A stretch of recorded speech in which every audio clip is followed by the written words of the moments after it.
साथियों, अधिवेशन का चौथा दिन है और चौथे दिन का जो विषय है तो विषय है मुसलमानों में दूसरे मजलूम लोगों के साथ इत्तेहाद कायम करने की इच्छा कमज़ोर होना राष्ट्रीय समस्या है, एक चिंतन।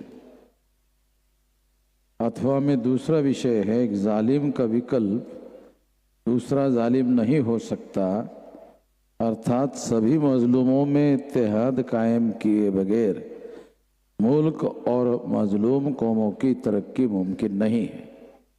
साथियों, दोनों विषयों पर थोड़ी थोड़ी बात मैं आपको कहना चाहूँगा।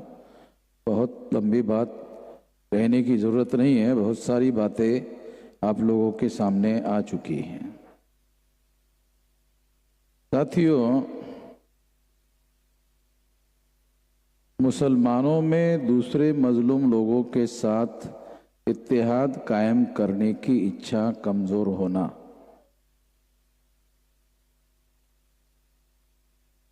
जो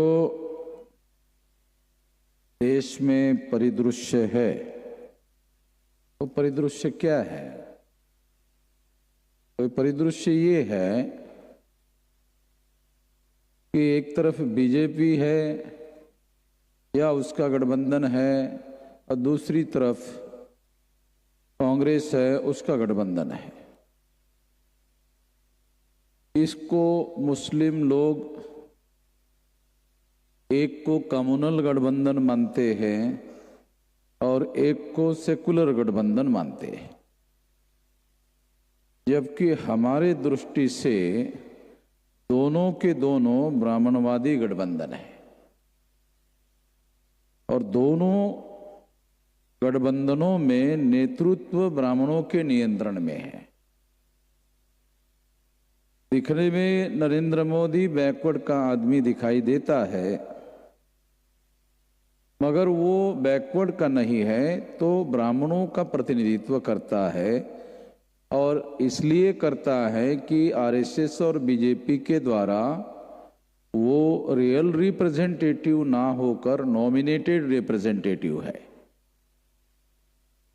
क्योंकि वो नॉमिनेटेड रिप्रेजेंटेटिव है, इसलिए जिन लोगों का नॉमिनेटेड रिप्रेजेंटेटिव है तो वो लोग अपने मकसद के लिए नरेंद्र मोदी को सामने किए हुए हैं। दूसरा है कांग्रेस गठबंधन।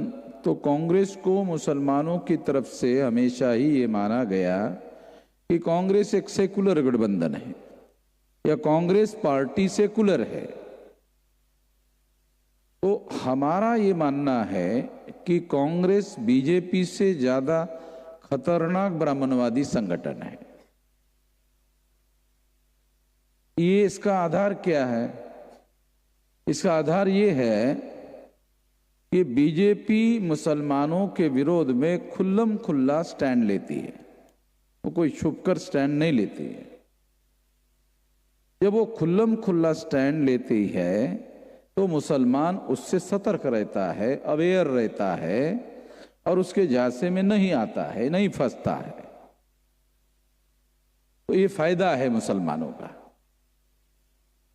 और जो कांग्रेस है, वो कांग्रेस,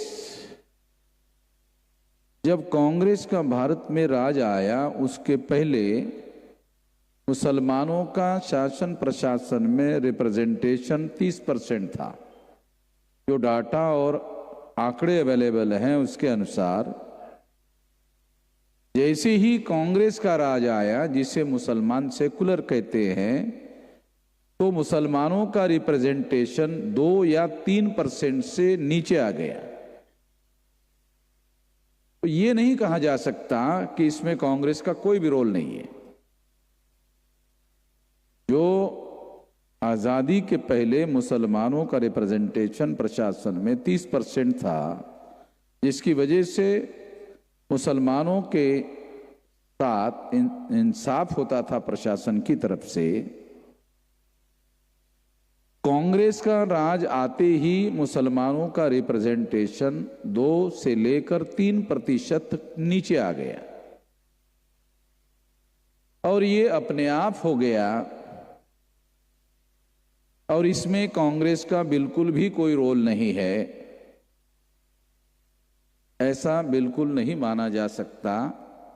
अगर इस बात का पैमाना माना जाए तो Congress is a more danger than BJP. क्यों?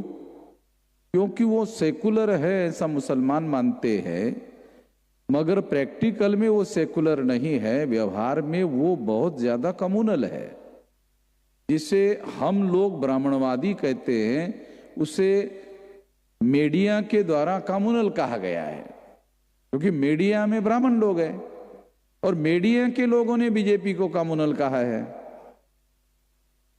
ब्राह्मणवादी होने को मीडिया कम्युनल कहता है,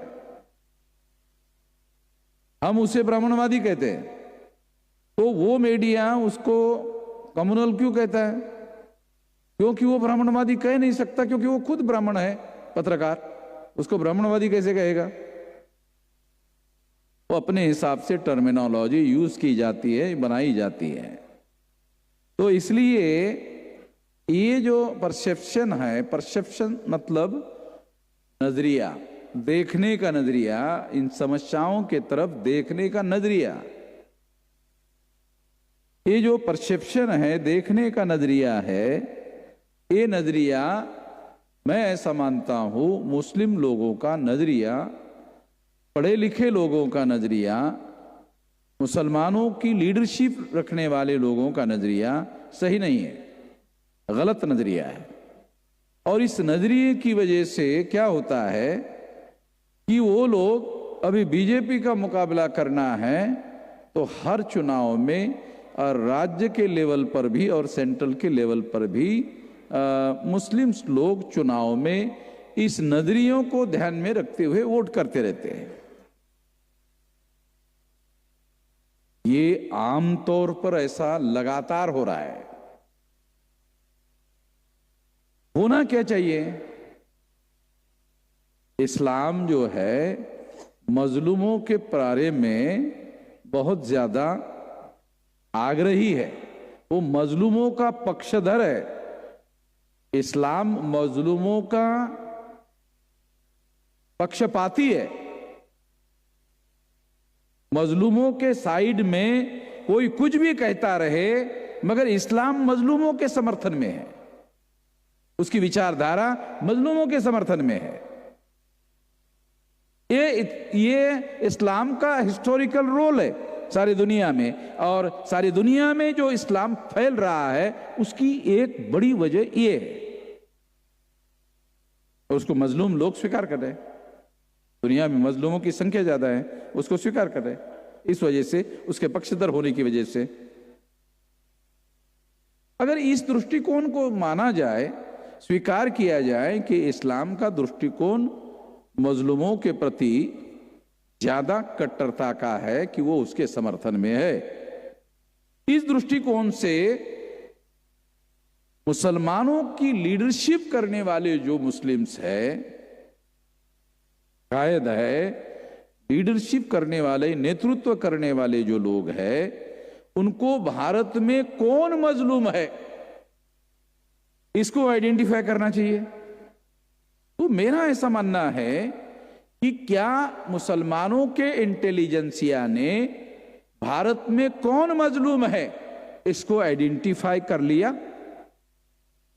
तो मेरा जजमेंट है कि मुसलमानों के इंटेलिजेंसिया ने या लीडरशिप ने या कायद लोगों ने इस बात को आइडेंटिफाई ही नहीं किया कि कौन मजलूम है। अगर कौन मजलूम है एक बार आइडेंटिफाई कर लिया जाए तो नफे नुकसान के बगैर उसका समर्थन करना चाहिए। इस्लाम का जो हिस्टोरिकल रोल है वो ये है, उसमें नफे नुकसान नहीं देखना है। कि नफे नुकसान देखने से तो फिर कुर्बानी नहीं होगी, और कुर्बानी नहीं होगी तो फिर इस्लाम का जो स्टैंड है हिस्टोरिकल, उसके लिए तो दुनिया में बहुत ज्यादा खून खराबा जो है मुसलमानों ने स्वीकार किया। इस प्रचार प्रसार के लिए। ये हिस्टोरिकल बातें हैं, मगर भारत के संदर्भ में ये होता हुआ दिखाई नहीं दे रहा है। तो इसकी क्या वजह हो सकती है? तो हो सकता है कि भारत के अंदर जब मुसलमानों का राज रहा उस समय अपर लेयर स्टाटा ब्राह्मण और तत्सम ऊंचे जाति के लोगों से हो सकता है जो लोग मुसलमान हुए वही लोग आज के तारीख में मुसलमानों के कायद हो, या वही लोग डिसाइड करने वाले हो और वही लोग फैसले करने वाले हो। और अगर ऐसा है तो ये एक बहुत बड़ी वजह मानी जा सकती है कि वो लोग ऐसे फैसले क्यों कर रहे हैं। ऐसा तो नहीं कहा जा सकता, क्योंकि शेड्यूल कास्ट, शेड्यूल ट्राइब और बैकवर्ड क्लासेस के पास कोई यूनिवर्सिटी नहीं है, मगर अलीगढ़ यूनिवर्सिटी तो मुसलमानों के पास है। SC ST OBC के पास कोई यूनिवर्सिटी नहीं है, मगर मुसलमानों के पास अलीगढ़ यूनिवर्सिटी है। और वो अलीगढ़ यूनिवर्सिटी आजाद भारत में नहीं है, वो बहुत गुलाम भारत से, अंग्रेजों के समय से है। और अलीगढ़ यूनिवर्सिटी वो यूनिवर्सिटी है जो इस्लामिक देश है, वहां की इंटेलिजेंसिया की रिक्वायरमेंट अलीगढ़ से फुलफिल की जाती है। यहां जो तैयार लोग होते हैं वो वहां जाकर उनका एडमिनिस्ट्रेशन और उनके देश को चलाने का काम कर रहे हैं, यहां से सीख कर। सामान्य बात नहीं है ये बात, क्योंकि ये कोई काल्पनिक बात भी नहीं कह रहा हूं मैं। यहां अलीगढ़ यूनिवर्सिटी में पढ़े हुए लोग जो है वो जो गल्फ कंट्री है वहां का सारा जो एडमिनिस्ट्रेशन है ना वो, क्योंकि वो जो शेख वगैरह है, राजा लोग हैं, तो राजाओं के बच्चे तो फिर ज्यादा पढ़ने लिखने के लिए ज्यादा आगे नहीं रहते। मगर मुसलमानों के अंदर भारत में जो इंटेलिजेंसिया है वो अलीगढ़ यूनिवर्सिटी ने तैयार किया, वो तो दुनिया में सप्लाई हो रहा है। अमेरिका में भी ले लियो, अलीगढ़ के लोग मुझे मिले थे, यूके में भी मिले थे। तो मैं ऐसा मानता हूं कि SC ST OBC के पास अलीगढ़ यूनिवर्सिटी जैसी कोई इंटेलिजेंसिया तैयार करने वाला कारखाना नहीं है, मुसलमानों के पास है। तो निश्चित रूप से इस दिशा में काम होना चाहिए। ये सब्जेक्ट हमने क्यों रखा? चलो अब तक नहीं हुआ, चलो कोई बात नहीं, अब तक नहीं हुआ। ये चर्चा हम इसीलिए कर रहे कि आगे होना चाहिए। इसके पीछे कोई ब्लेम फिक्सिंग का कार्यक्रम नहीं है, ये ब्लेम फिक्स कर दिया जाए और हो गया। नहीं, ब्लेम फिक्स करने के लिए ये चर्चा नहीं है। ये चर्चा ऐसा पहले नहीं हुआ, आगे होना चाहिए, ये इसका मकसद है। दूसरी बात, वाम से भारत मुक्ति मोर्चा एक बहुत बड़ी तंजीम है जो 625 जिलों में पहुंची हुई है, सारे देश भर में 32 राज्यों के अंदर। उन लोगों ने मुसलमानों के साथ इत्तेहाद कायम करने के लिए पहल की हुई है, मगर मेरा तजर्बा यह कहता है कि ये वन वे से सफलता नहीं मिलती। अगर मुसलमानों से भी, उधर से भी हो, इधर से भी हो, तो जल्दी कामयाबी मिल सकती है और इसके रिजल्ट और इसके नतीजे जो है, इसको नतीजे जो है वो ज्यादा पॉजिटिव हो सकते हैं। और इसका रिजल्ट जो है ये केवल SC ST OBC और मुसलमान कौम के लिए नहीं बल्कि देश के लिए भी बहुत ज्यादा फायदेमंद है। जैसे देश के हालात बने हुए हैं उस बात को ध्यान में रखते हुए ये कह रहा हूं, और यही इतना ही मैं कहना चाहता हूं।